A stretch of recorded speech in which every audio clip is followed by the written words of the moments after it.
Serious, what celebrity suffered the worst death? F1 driver Roger Williamson. Motor racing is dangerous, but most deaths are quick. Williamson flipped his car and it caught fire. Back then none of the marshals were adequately trained or equipped in dealing with this situation.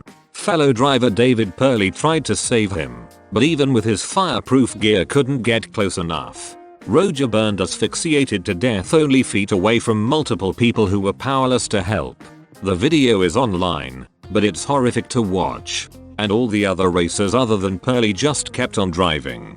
There's an interview with him talking about it the very next day. Haunting. He really freaking tried.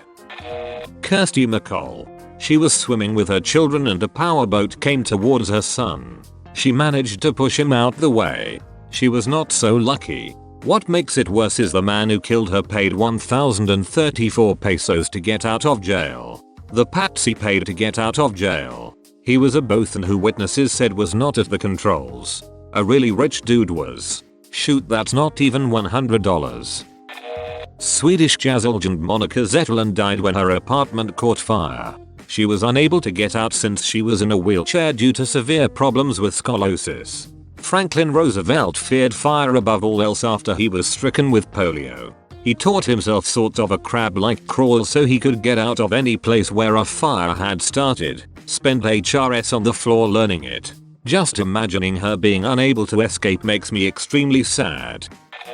Manute Bol, NBA player. Died of a disease, Stevens-Johnson syndrome, where your skin slowly sloughs off your body. Horrifying.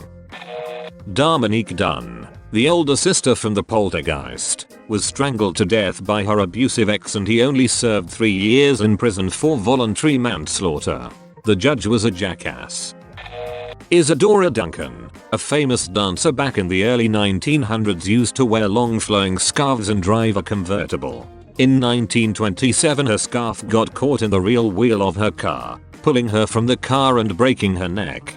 My grandmother always told us kids to be careful wearing scarves. We thought she was crazy. This reminds me of this little girl in 2001 who was about 10 years old at the time. She had long hair that I guess wasn't put up or fell out because of the wind. She was riding a go-kart that had the engine behind her and her hair got caught in the motor and ripped off most of her scalp. I honestly think she lived. Montgomery Clift 1920 to 1966. Famous acting teacher Robert Lewis once said that Clift's death was the longest suicide in theater history. 10 years prior to his death he was in a horrific car accident that disfigured his face. He had problems before the accident, but after that everything got worse. His drinking and drug use increased and one by one his closest friends left him. During the last year of his life he had to have a live-in nurse help take care of him. He was only 45 when he died. A lot of people don't know that it was Elizabeth Taylor who saved him, kept him alive by pulling his teeth out of his busted mouth so he could breathe, all while in her evening gown. She also threatened any photographers who tried to take photos. She's a total badass. I read a biography about Elizabeth Taylor recently and the part that covered her ramming her fist into his mouth to pull his teeth from his throat was something I did not expect. She was described as spitting absolute venom at those F-king vultures who were trying to take photographs of the scene. Absolute badass. Marvin Gaye was shot dead by his own dad on his birthday, but by the gun he gifted him. Comedian Tommy Cooper died of a heart attack while on stage and everyone laughed at him as he died thinking it was part of the show. You can see the video online. Another comedian, Red Fox, died from a heart attack while filming a TV show. And one of Fox's common routines was to fake a heart attack. So again people thought he was just acting and laughed at first, instead of helping him. To be fair, I suspect Tommy Cooper would have been okay with this and many at the time said it was both tragic and fitting that he made people laugh on his way out as it was 100% what he lived for. Merely an anecdote, but my dad is a huge Tommy Cooper fan and always regarded it as a fitting finale for him. He told a joke that nobody can ever steal. The kids and actor who died filming that Twilight Zone film. The scene where the helicopter flew a bit too low and ended up slicing them all up and killing them. Bob Crane of Hogan's Heroes fame was found bludgeoned to death with a tripod. He was hit so hard that blood was strewn across the walls and the ceiling. He also had an electrical cord wrapped around his neck that may have had some strangulation involved. Not the worst by far, but still a shooty way to die. Actor William Holden bled to death in his apartment in Santa Monica after lacerating his forehead from slipping on a rug while intoxicated and hitting a bedside table. That's no fun. An alcoholic friend died this way. According to the coroner, it's not uncommon for alcoholics. Comedian Robert Schimmel survived brutal chemo treatment for cancer, documented in his book Cancer on $5 a Day. Used to make fun of his daughter learning to drive in his act. Killed in a car accident with his daughter behind the wheel. She survived. What a saddening end. I wonder what his last thoughts were, given the context. Probably some variation of "oh for frick's sake. I was thinking, you've got to be shooting me." Same sentiment. This isn't funny anymore. Annette Funicello. Ms. left her unable to even feed herself, walk, talk. Prisoner of her own body. Also, Christopher Reeves. Totally paralyzed. Incredible human being. Too much suffering. Sharon Tate.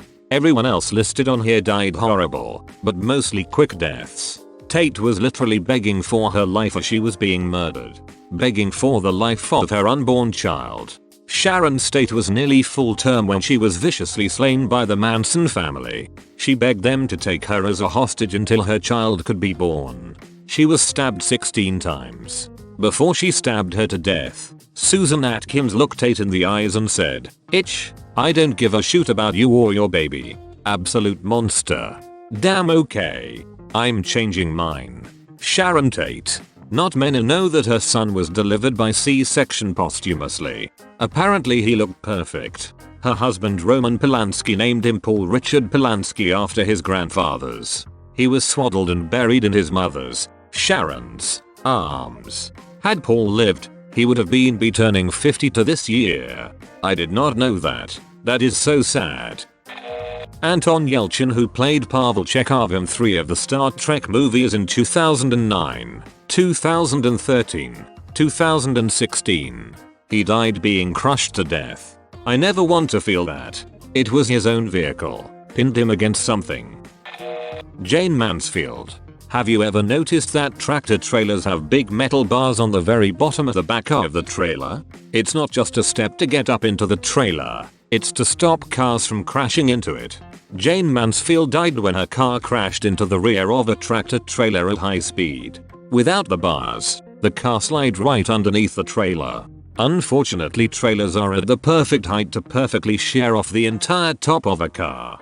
Mansfield wasn't decapitated, but died pretty much instantly by all accounts, with her children asleep in the backseat of the car.